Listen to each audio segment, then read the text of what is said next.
Miseensonni ABO shanii bosona godina Booranaa Bahaa keessa waggoota dheeraadhaaf turan waamicha nagaa hawaasni fi mootummaan isaaniif taasise fudhachuudhaan meeshaa hidhatan guutuu qabatanii nagayaan gara mootummaatti makamanii jiran jechuun mootummaa beeksise.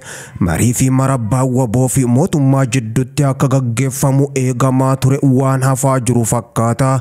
Mootummaa fi waboon gamalachuu humni wal waraanaa jiru harka kennachaa jiraachuu himus itti fufanii jiru. Ibsi mootummaadhaa akka jedhutti waggoota muraasa darban bosona keessatti obboleeyyan lamaan afaan qawweetiin wal miidhuun sirrii akka hin taane hubannee karaa nagayaatiin galle jedhan jechuudhaan miseensonni ABO shanee karaa nagaa filachuudhaan ummatatti makaman jedhee jira.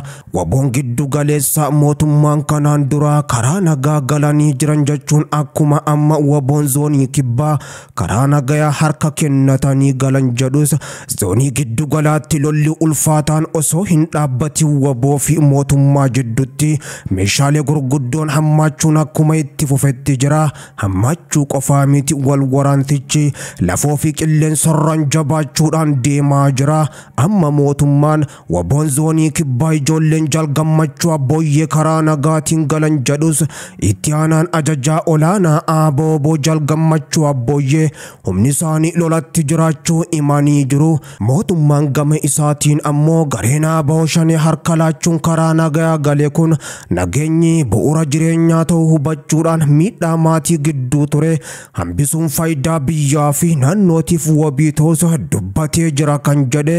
Qe'een uummata Oromoo qe'ee lolaa ta'uun balaa hamaa waan ta'eef namni hundinuu nageenyaaf dursa akka kennu miseensonni ABO shanee duraanii karaa nagaatiin ammoo galan kunneen dhaamanii jiran jechuun mootummaan himuu irratti argama. Haa ta'u malee yeroo mootummaan humni waraana ABO shanee godina Booranaa Bahaa keessaa gale jedhu kanattis godinichuma aanaa madda walaabuu fi aanaa gumii Eldolleetti waboon lola guddaa gaggeessaa jiraachuus himuu irratti argama. Wal waraansi kibba osoo hin dhaabbatiin yeroo itti fufee jirutti mootummaan godina Booranaa Bahaa keessaa humni kun galaa jira jedhus wal waraantattiin jira jechuun waboon lolatti jiraachuus himuu irratti argama. Miidiyaan mootummaatti dhiyeenya qabu EBC'n garaagarummaa ilaalcha afaan qawweetiin mo'achuudhaaf yaaluun walajjechaa obboleewwanii miidhaa uummataa fi barbadaa'insa qabeenyaa irraa kan hafe bu'aa tokkollee ammoo kan hin qabne ta'uu hubachuu isaaniitis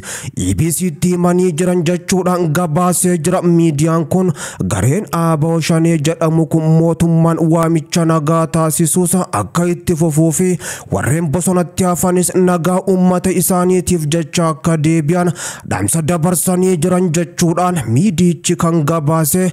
Garuu gareen kun ammoo warruma duraan gale san ta'uu mala malee waboon wal waraansatti jiru hin galles jedhamaa jira keessa beektonni. Waboon giddu galeessaa gale gaafa jedhames ammoo waraanni mootummatti harka kennachuun karaa nagaa galan hedduun hidhamuudhaa fi kaan ammoo ajjeefamuu ordofee wal waraantichootoon dhaabbatiin jabaachuun kan durii caalaa.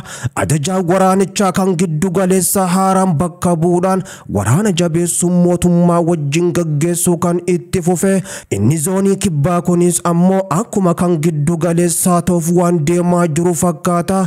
Marii isa dhugaa fi haqa qabeessaan maletti ammoo wal waraansi kun guutuu Oromiyaa keessattis hin dhaabbatu jedhamaa jira. Bulchaan godina Booranaa Bahaa obbo Abdurazaaq Hussein ammoo rakkoon nageenyaa godinicha keessa ture dhawataan furamaa jira jechuun kan himan. Rakkoo nageenyaa kana ammoo guutummaan guututti furuudhaaf hojii hojjetameen miseensonni ABO shanee hedduun meeshaa hidhannoo gurguddoo guutuu wajjin nagaan galanii jiran jechuun eeree jira.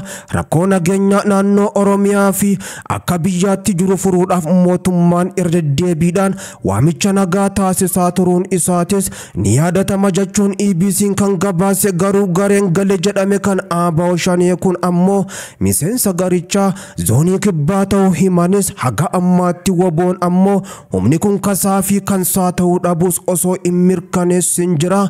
Wal waraansi kibbaa itti fufuu ajajaa waboo zoonichaatis kan beeksisan. Lixattis Wallagga Bahaa dabalatee lafoota hedduutti humni kun galaa jira jechuun mootummaan ammoo torbaan dura himuun ni yaadatama. Ammaan tana zoonii kibbaatti humni hidhatee waggootaaf socho'aa ture. Meeshaalee isaa isaanii guutuu wajjin galanii jiran jechuudhaan mootummaan ibsa baasee beeksiseera.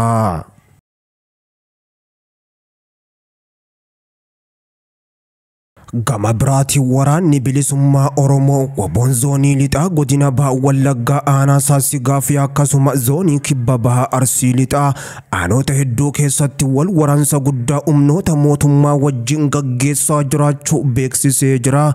Wal waraansi waboo fi mootummaa otoon dhaabbatiin lafoo fi qilleensarra meeshaalee gurguddoon gaggeeffamaa jira. Waraanni bilisummaa Oromoo waboon zoonii lixaa godina Baha Wallaggaa aanaa Saasigaatti humnoota mootummaatii wajjin lola ulfaataa gaggeessaa jiru raayyaa ittisa biyyattii lafoodhaan bakka hedduutti haleelu yoo beeksisu mootummaanis humna qilleensaatiin ammoo zoonii lixaa godina Baha Wallaggaa aanaa Saasigaa gandoota baadiyyaa hedduu keessatti haleellaa diroonii Baarektar TB2 raawwataa jiraachuun himamee jira. Waraanni bilisummaa Oromoo waboon tarkaanfii laalessaa humnoota mootummaa irratti humna faashistii PP jedhuun fudhatu cimsee itti fufuudhaan ammoo sadaasa gaafa 28 irraa kaasuun hanga sadaasa 29 bara 2025 guyyaa har'aan tanaatti godina Wallagga Bahaa aanaa Saasigaa ganda gabaa Sanbataa bakka addaa Walloo jedhamtutti ammoo konkolaataawwan FCR dabalatee akkasuma paatroolii hedduu wajjin barbadeessee akka jiru beeksisee jira. Wal waraansichi otoon dhaabbati waboon lafoodhaan tarkaanfiin fudhachaa jiru cimsee itti fufeen jira jechuudhaan giddu galeessattis lola guddaa gaggeessaa akka jiru waraanni bilisummaa Oromoo waboon himaa. Waboon Arsii lixaa aanaa Arsii Nageellee keessattis humnoota mootummaa sadaasa 29 bara 2025 guyyaa har'aan tanaa haleellaa jabduu irratti raawwachuu beeksisee jira. Waboon zoonii kibba Baha Oromiyaa guyyaa har'aan tanaa aanaa Arsii Nageellee ganda baasuquu ilaalaa iddoo addaa ammoo Qucaarii jedhamtu keessatti loltoota mootummaa bilisiginnaa maqaa sakatta'insa wabootiin bobbaatee ummata nagaa hiraarsaa jirtu haleeluudhaan loltoota danuu irraa ajjeesee kaan madeessuudhaan kaan booji'ee hidhannoowwan danuu qawweewwan akka AKM irraa hiikee jiraachuudhaa fi galii mooraa qabsoo bilisummaa Oromootiif olchee akka jiru waraanni bilisummaa Oromoo waboon beeksise. Giddu magaleessattis wal waraansi guddaan humnoota lamaan gidduutti gaggeeffamaa jiraachuun dhagahame.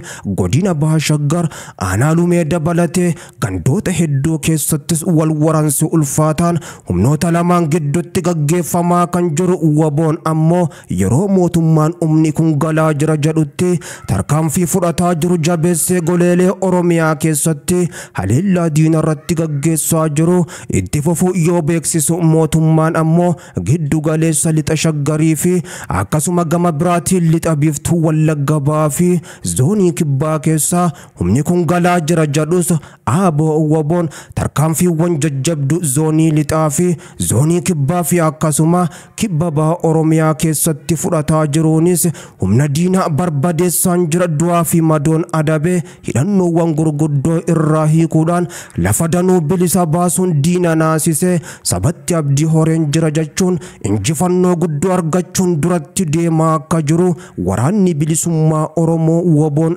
beeksiseera. Mariin nagaa buusuu akkaataadhuma karoorfameen deemaa osoo jiru haleellaa diroonii fi misaayilaa Raashiyaa magaalaa Yuukireen Kiiv keessatti naannawa manneen jireenyaa rukutuu aangaa'onni Yuukireen himanii jiru. Sanbata har'aan tanaa ganama kana gamoowwan jireenya magaalaa guddoo Yuukireen Kiiv keessatti rukutamanii sagaleen dho'insaa guutummaa magaalattii keessatti dhagahamee jiraachuun gabaafame.